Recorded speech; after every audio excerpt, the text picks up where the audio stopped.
A big part of my career has been looking at the therapeutic value of the 12 steps, because the 12 steps really have harnessed some powerful psychological forces that creates an amazing change in our life. What is that change? Well, the truth is that the 12 steps are engineered to help us achieve emotional sobriety, to achieve true independence of spirit, to achieve autonomy, to learn how to take care of ourselves. These are things that we don't know. Emotional sobriety really helps us learn how to have a healthy relationship, how to have union with the preservation of our integrity, how to cooperate with integrity. Most of us get lost in our relationships. Most of us do a lot of things we don't want to do. We don't really know how to show up in a good way.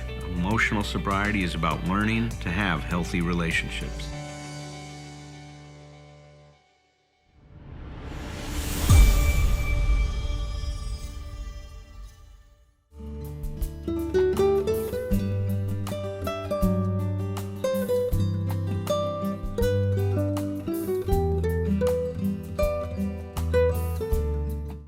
So first of all, welcome everyone. As Tom Potash occasionally says near the end of the meeting, this does not happen without you.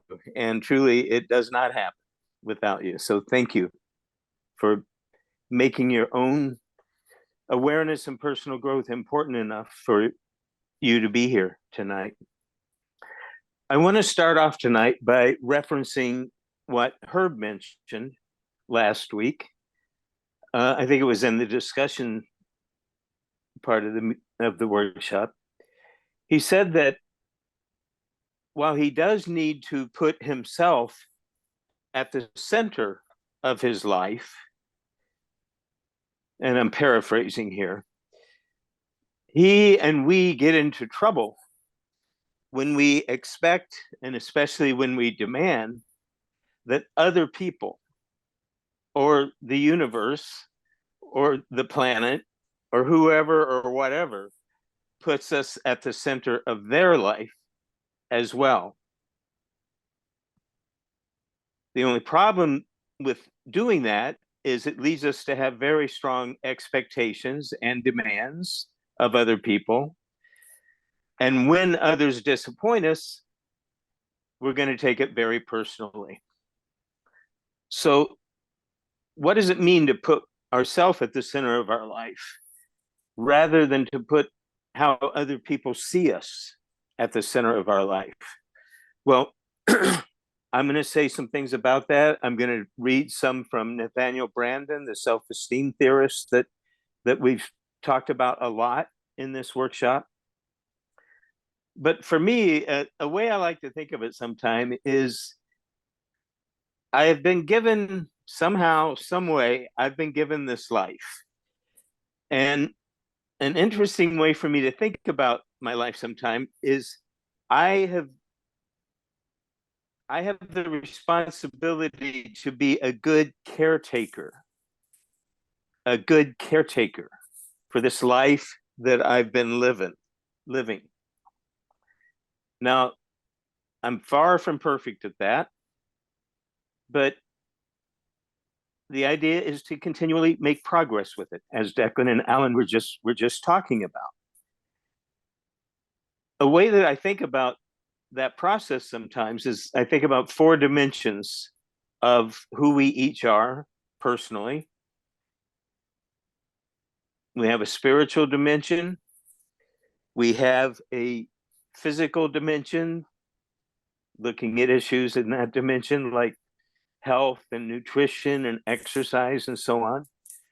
We have a psychological dimension that involves all of our experience, right? Our thoughts, our emotions, our hopes, our dreams, our imagination. And then lastly is the relational or social dimension.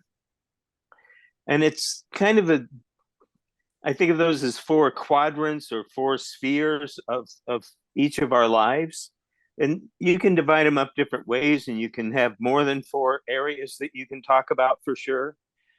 But I like to check in from time to time with each of those areas and just ask myself how I'm doing. You know, am I where I want to be in this particular area, my spirituality or my relationship area? But But I mentioned the relationship area because for me, and I think for Herb as well, when we're talking about putting ourselves at the center of our life, we're talking about doing the best we can to accept all aspects of ourselves, but we're wanting to put the best in us at the center of our life. And that, of course, is then going to include the relationship dimension of our life. Because for most of us, our ability to give and receive in relationships is, if not the most important, a very important aspect of our life. So I like to focus on how I'm doing in those 4 areas and the kind of balance that I have among those 4 areas of my life. Alan mentioned the concept last week of deriving our self-esteem from people outside of us. Some people call it external validation. Other people call it other, and Alan referenced it as other validated self-esteem.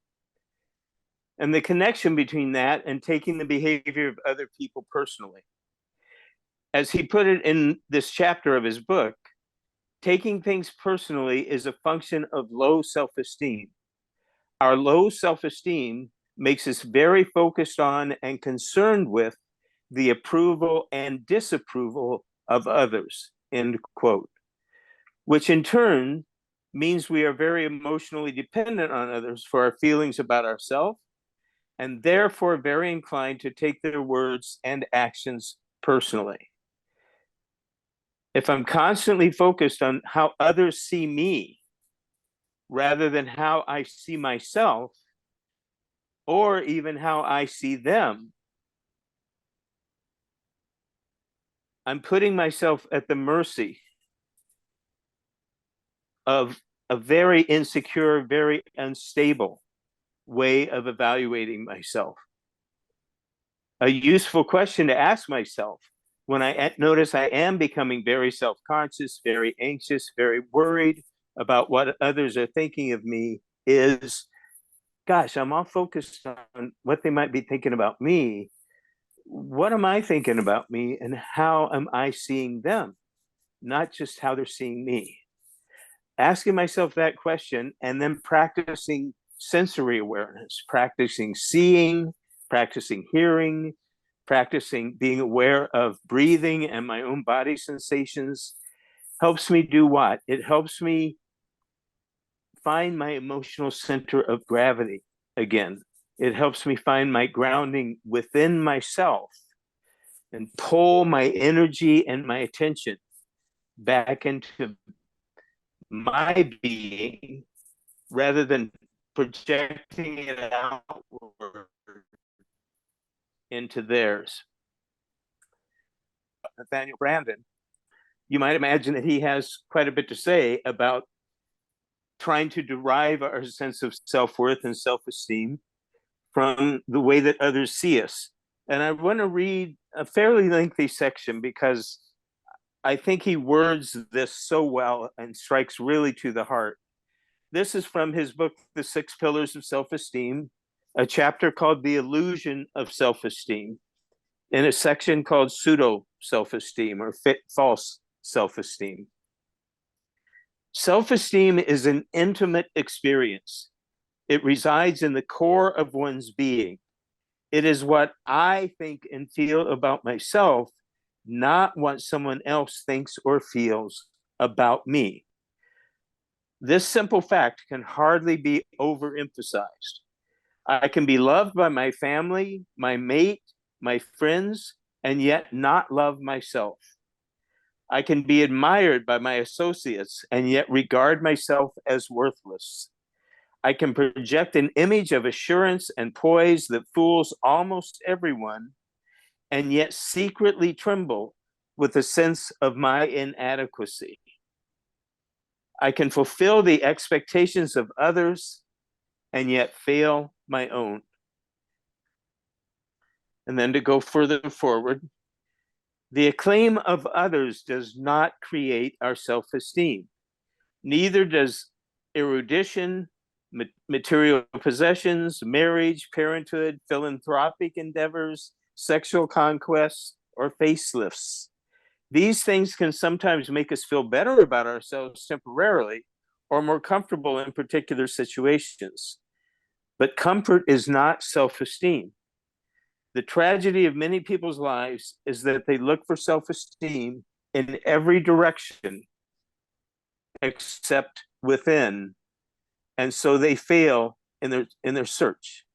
In this book, we shall see that positive self-esteem is best understood as a spiritual attainment, that is, as a victory in the evolution of consciousness, of our individual consciousness. And a bit later, the ultimate source of self-esteem, as I've said, is and only can be internal. Certainly, it is wiser to seek companions who are friends of our self-esteem rather than its enemies. Nurturing relationships are obviously preferable to toxic ones, but to look to others as a primary source of our self-value is dangerous. First, because it doesn't work, and second, because it exposes us to the danger of becoming approval addicts. I do not wish to suggest that a psychologically healthy person is unaffected by the feedback he or she receives from others. We are social beings, and certainly others contribute to our self-perceptions, as we will discuss elsewhere in this book. That having worked for many years with persons who are unhappily preoccupied with the opinions of others, I am persuaded that the most effective means of liberation is by raising our level of consciousness, the level of consciousness that we bring to our own experience. I mentioned a couple of weeks ago that it's when we make our own consciousness and our own behavior patterns the focus of our attention, the focus of our awareness. That to me is when the most important and deepest levels of psychological and spiritual growth really begins. When we stop focusing so much on everything and everyone outside of us, although certainly, of course, we need to give that attention, but we make how our own mind works the central focus of our attention. So how do we raise our consciousness, keep ourselves more centered, and not fall into the trap of defining ourselves in terms of our responses from others, and then taking the behavior of others very personally if they don't fulfill our expectations? Well, Alan's emotional sobriety inventory that he mentioned a couple of weeks ago, and that's in this book, is a great way to begin to raise our level of consciousness. With the 5 columns that he's got, it asks us to really increase our awareness of how we create trouble for ourselves regarding our emotional stability and our emotional sobriety and the pathway out of that trouble. I want to suggest an additional way that I found helpful with some clients and with myself, and it's got a little bit more of a relationship focus to it than the emotional sobriety inventory. And it's a very simple communication approach. It goes like this: to follow a pattern with our individual variations, of course, but to follow a pattern in our communication with others, and especially with our most significant others, that says, where I'm saying, when you said or did X, whatever you said or did, that's X, I felt Y. Let's use the couple, that I gave used as an example last week. When the husband would be unavailable, that's what he would do. He would pull away when, his wife would reach out to him. for support or for understanding. So she might say, when you pull away from me after I've asked you for support, I feel hurt. In her case, she would have probably said, I feel angry. I feel disappointed and pissed off.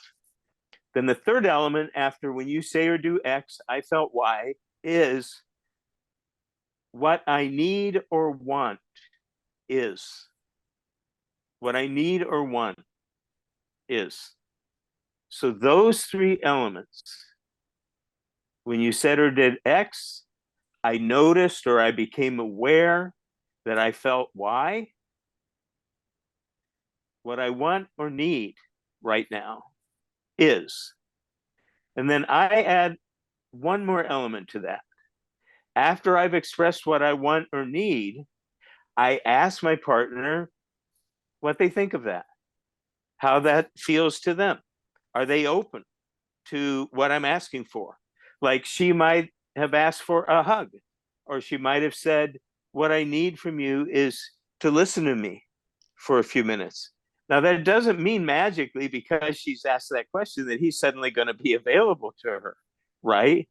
But if he's not, then they can at least begin to talk about that as a working point for them in the relationship with each other, as a grinding point. Another element you can add to it is after I've talked about how I feel in response to your behavior, I can talk about what your behavior meant to me. If I felt unloved, or I concluded you don't love me, if I felt unworthy, if I felt criticized, if I felt judged, and so on. Because most of the problem we run into with taking things personally involves the meanings we infer without checking them out, without being curious about what the meaning was of the person who was making the statement. In the example I gave last week, he was saying in no way, shape, or form that he didn't love her, yet she felt really unloved and uncared about. As we said, it was just a pattern that had been in place his entire life in terms of talking about feelings and being responsive to her emotions. So that's another aspect of this. Look at the assumptions we're making.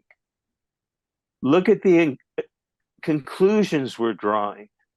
Look at the meaning we're giving to the other person's words and actions when we take them personally, and begin to check those things out with our partner or the other person. And a lot of this applies to business communication as well as the closest of and most intimate of personal communication. So we can learn to show curiosity instead of jumping to conclusions.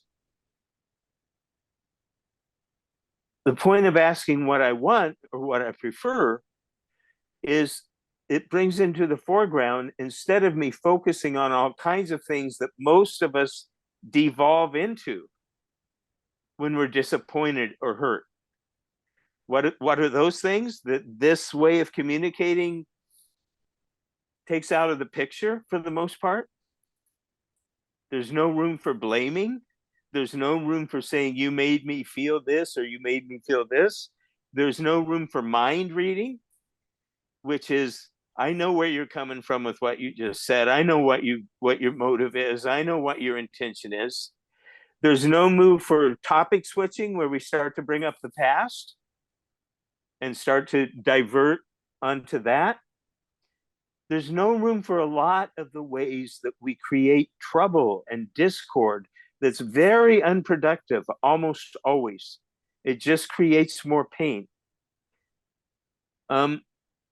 So that's a way of thinking about this that I like a lot, is to apply that kind of pattern to our communication. I want to see if there's any other examples I wanted to give.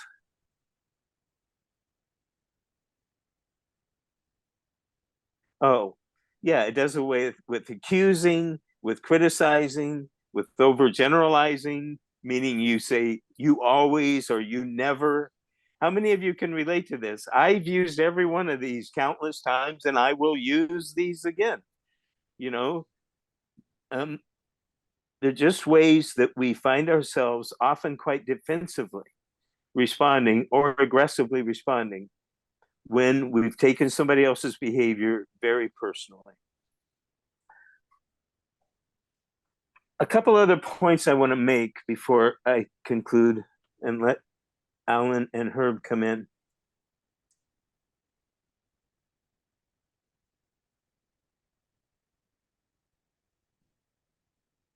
In readings Brandon's book, the readings from Nathaniel's book, he mentioned that he's not talking about being oblivious to feedback that we get from people, but it's about where we are centered. Am I centered in myself, or am I primarily centered in my focus on winning the other person's approval? So I have this idea. For part of me, it's certainly true. In reading this chapter and a lot of talking we've done about taking things personally, I have a part of me that if I'm thinking about situations where my feelings have been hurt, or I felt criticized, or I haven't felt recognized sufficiently for something I think I did well, this is great news to me, right?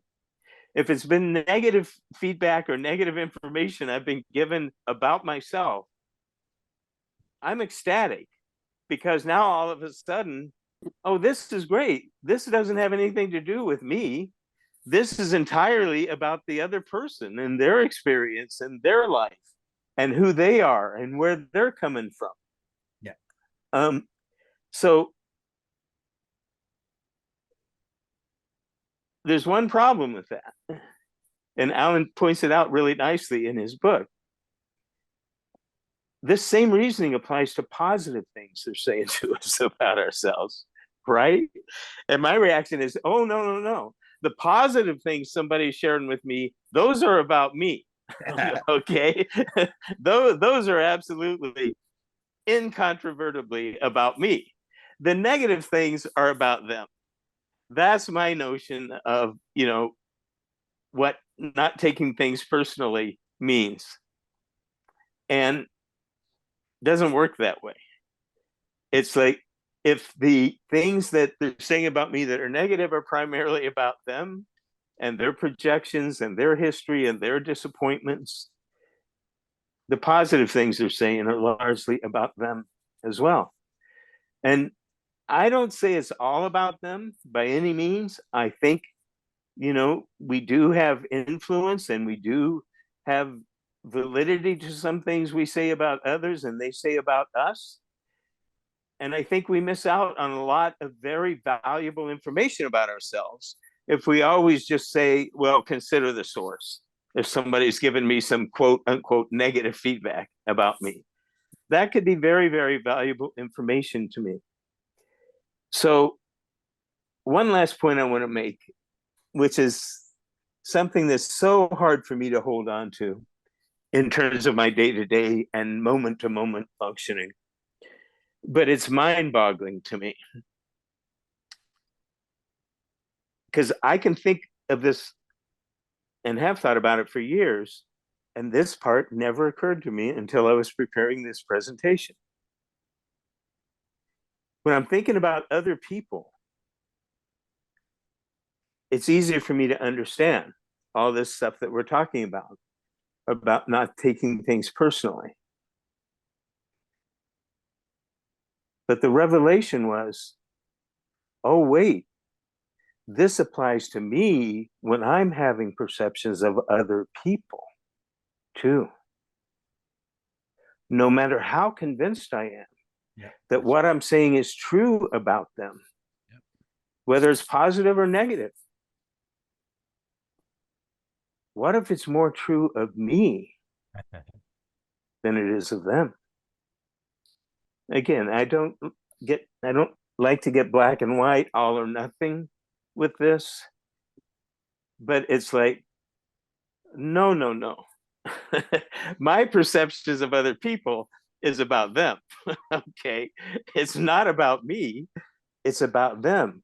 And it's like, oh my God, what would happen if I would consistently redirect my attention? I mean, Alan mentioned last week that a good question, or in the book, a good question to ask is, okay, what is this feedback they're sharing with me? What does it say about them? Because he talks about learning to listen to our second voice and the development of our empathy as very real ways to reduce our tendency to take other people's behavior or words personally. But here it's like, oh my God, what can I learn about myself from what I'm thinking and feeling toward you? That's not something that comes naturally to me. So both of those thoughts, taking things personally doesn't just apply to the negative information and perceptions they're giving us about us. It applies equally to the positive. And wow, what if I think about what I can learn about me by my judgments and perceptions of other people? I can already see that would be a really rich source of awareness and learning. So at that point, I'd like to stop for tonight. Thank you for your attention, and welcome back in, Herb and Alan.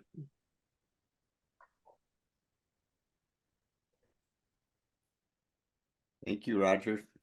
Very articulate and clear. And would you go through those sequences again? When you say I feel, and then what was the one that followed up on that? When you say or do X, oh, and make it as accurate as possible so there's not room to take issue with it on the part of the other person. So literally what they said or what they did, and keep what they did behavioral, just a description of the behavior. Then you say how you felt simply and clearly. And then you say, especially if it's a situation where you were hurt, you say what you want or what you would like instead, what you would prefer instead. And then the other piece I added is you check out how would that be for you? Are you, because then you come back to the relationship focus and you check it in. So go ahead, Al. No, I just wanted to clarify that because see, I was exposed to that, like in a lot of treatment programs, they teach people that in the family groups for communication. And one of the problems that I saw with it is that people would eventually devolve into when you said X, Y, or Z, you made me feel. Yeah. Yeah. And And that, so what I did to change that, because that is because that's back to the emotional dependency thing, saying, yep. I Yeah. feel what I feel because of what you're doing instead of I Yeah. feel. And like you said, it's not so black and white. I mean, we have an influence on each other, but ultimately, as even Brandon says, ultimately, I'm responsible for what I feel and what I'm experiencing, right? That's my responsibility. So if I take that, so I modified that to say, when you said or did, what it meant to me was, Yeah. and then the Yeah. feeling I had that followed the meaning I gave to that was. That's perfect because that's exactly where the feeling is coming from. So I Is love that addition. yeah, The see, feeling is, very yeah, important that's is to great. get in touch with the meaning I have is that you don't like me or Yeah. you're not thinking well of me, and and then and see, this is the other very important part that I'm really glad we're getting into tonight, and it's the art of listening. It's the art of listening, and see, if I listen from this fused, emotionally dependent position, I'm going to miss what you're saying.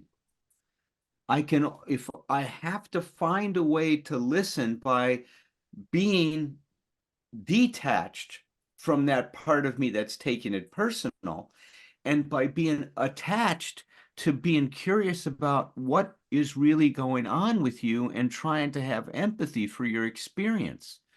See, this becomes the ability to listen to what a person is really saying.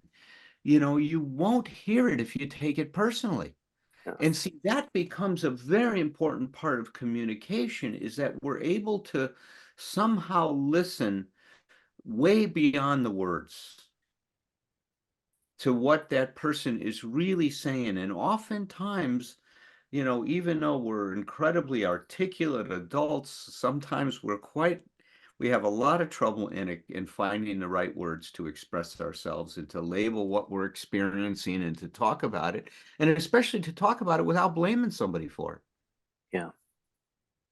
Yeah. So I just love, though, that what we're doing is so important here in terms of paying attention to the process that goes on between you and someone else. What happens between you?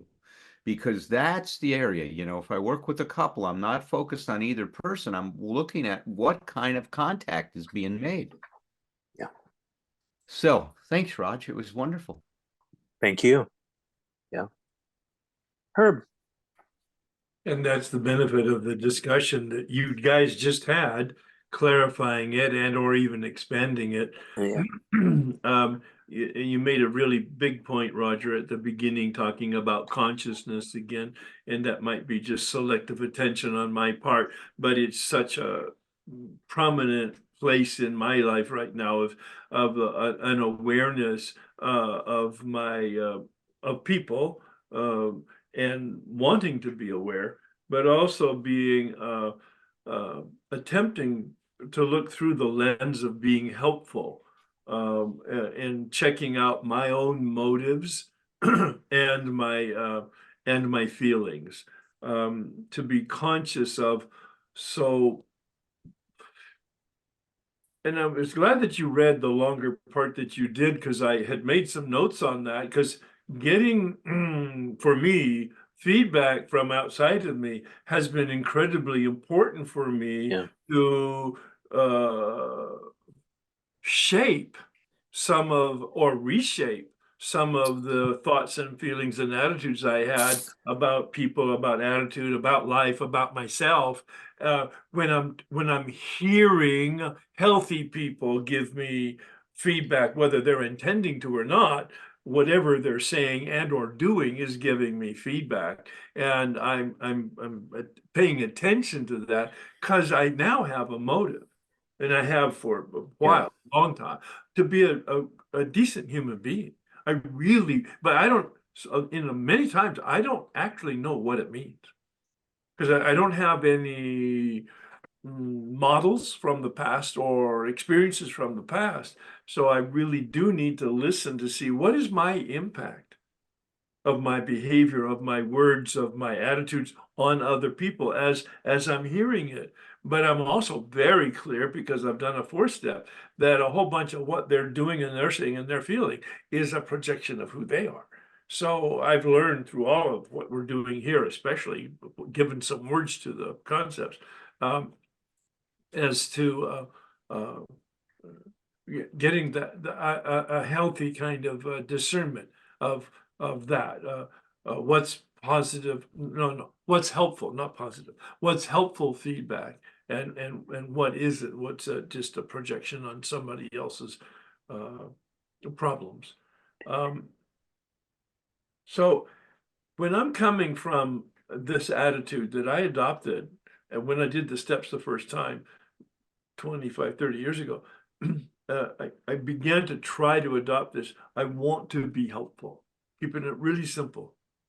Then I'm listening, and Alan made the point, and I think I've become quite a good listener, not just of the words and not just observing the behavior, but underneath, what are they saying that they don't even know they're saying to me, so that I can kind of figure out, what do they want? What do I want? What do they need? What do I need? And I mean, I'm not consciously doing that at the time, because you guys do that in your therapy practice, but it's kind of become an organic filter for me that has shaped me. I can trust my spontaneity now. I can really trust my intuition now, because I have intuition, and I feel comfortable enough about myself that I can be spontaneous without attempting to manipulate or manage it to make sure I'm getting your approval or impressing you or intimidating you. So I'm not sure where that's all going, but it's just a few of the notes that I have here. Yeah. But I'm going all the way back though to that consciousness. Everything Yeah. I just said is a consciousness of the way I'm thinking and the way they're thinking. A Yeah. consciousness of the way I'm feeling and the way they're feeling. What do Yeah. they want? What do they need? What do I want? What do I need? And what's the purpose of whatever's going on here anyway? You know, a good term for that I've discovered, Herb, is attunement. Yeah, good. Yeah. Right? A real good term for that Yeah, is that that is. when I'm attuned to myself and to you, then we've got that consciousness that we're Yeah. talking about. Yeah. And in that attunement, Yeah. there's a reverberation, like you said, that it, you know, it's like if you put a guitar next to a piano and on a piano you hit the A key, what happens on the guitar? That A string starts to vibrate, right? Because that it's All right, that's a great that example. I hadn't thought of it as concretely. A is tuned into that sound wave and vibrates with that same. So what's happened is I've been doing workshops for 25 years and wanting to be helpful as my motive. Of course, I'm attempting to get feedback, adjust to it, attempt to be humble and and apologize when I slip off the edge. And that's what's happening right there. The word attunement and the vibration with the group and or with the individual that I'm with. And it's not, I'm not aware of it. It's been so integrated. Yeah. That's a great word, Alan, for both within oneself Yeah. as well as in Yeah. relation to others. Yeah. Yeah. Well, fantastic discussion, gentlemen, Mm. as usual. Yeah. Thank you both so much for joining me in this endeavor. I Well, appreciate it so much. Tom, thank good you. evening. Welcome in there. Is there anything you wanted to say about what Roger shared, or? Yeah, I thought of a dance that my wife and I do. We've been together for over 30 years, and she's been on this journey with me. So occasionally, playfully, she'll say something like, "Oh, you make me nuts," or "You make me anxious," or whatever, and I'll go, "I don't make you anyway. You're like you were this way when I found you," and she'll go, "Okay, you didn't make me, but you're an accelerant." I like that. I like that. I'll go, yeah, like my behavior right now is enhancing your anxiety, Yeah. or whatever it might be. Does someone need to believe in God to successfully overcome addiction? Well, the way I like to think about what the program does, it connects us to who we really are. And what does that mean? Well, there's this incredible force in you and I, this growth force. It's the force that moved us from crawling to walking. You wanted to take those first steps. And when you fell, and you fell a lot of times, you didn't let your failures stop you. You picked yourself up, you learned from it. And how many times did you fail before you walked? You failed as many times as you needed to. You see that force, I call it a biological imperative, a psychological imperative, a spiritual imperative. It's moving you towards wholeness. It's moving you to be what you can be. Just like in the acorn is all the information it needs to become an oak tree. In you is all the information you need to become you. Become a you that can cope with life and to deal with whatever you need to deal with to be okay. And that's what I'll talk about in my new book, The 12 Essential Insights for Emotional Sobriety.